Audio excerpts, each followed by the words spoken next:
సొంతింటి కళ అనేది అందరికీ ఉంటుంది. ఖాళీ స్థలం కొని ఇల్లు కట్టుకోవడం, లేదా నిర్మాణం పూర్తయిన ఇల్లు లేదా అపార్ట్మెంట్ ఫ్లాట్ను కొనడం, లేదా నిర్మాణంలో ఉన్న ఇల్లు కొనడం. ఇలా ఎవరికి సౌకర్యంగా ఉండేది వాళ్ళు చేస్తారు. ఈ విషయంలో ఎవరి కారణాలు వాళ్ళకుంటాయి. అయితే బ్యాంక్ లోన్ తీసుకొని కొనుగోలు చేసేవారికి ఆదాయ పన్ను మినహాయింపు లభిస్తుంది. కానీ వాళ్ళు ఏ స్థితిలో ఉన్నప్పుడు కొన్నారు అనేది చాలా ముఖ్యం.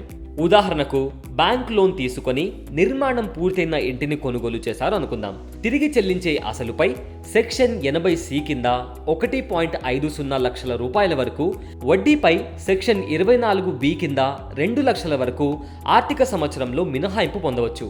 అదే నిర్మాణంలో ఉన్నప్పుడు ఇంటిని కొనుగోలు చేసినప్పుడు ఈ మినహాయింపులు తక్షణమే వర్తించవు.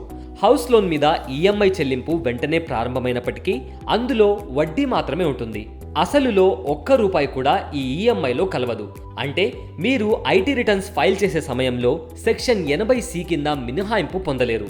ఇక సెక్షన్ 24B కింద వడ్డీపై మినహాయింపు పొందడానికి కూడా ఇంటి నిర్మాణం పూర్తవ్వాల్సిందే.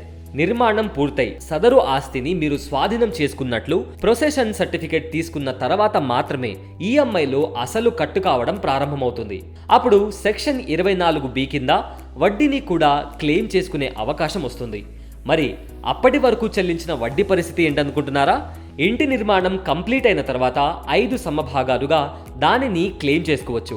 ఇంకా వివరంగా చెప్పాలంటే, మీ ఇంటి ప్రొసెషన్ సర్టిఫికేట్ పొందిన సంవత్సరం నుంచి 5 సంవత్సరాల వరకు మీరు చెల్లించిన వడ్డీపై మినహాయింపును క్లెయిమ్ చేసుకోవచ్చు. నిర్మాణంలో ఉన్నప్పుడు చెల్లించిన వడ్డీని, నిర్మాణం పూర్తయిన తర్వాత చెల్లించిన వడ్డీని కలిపి ఈ మినహాయింపులో పొందవచ్చు. అయితే కొత్త పన్ను విధానంలో ఈ సెక్షన్లు వర్తించవు. పాత పన్ను విధానానికి మాత్రమే ఈ పన్ను మినహాయింపు సెక్షన్లు వర్తిస్తాయి.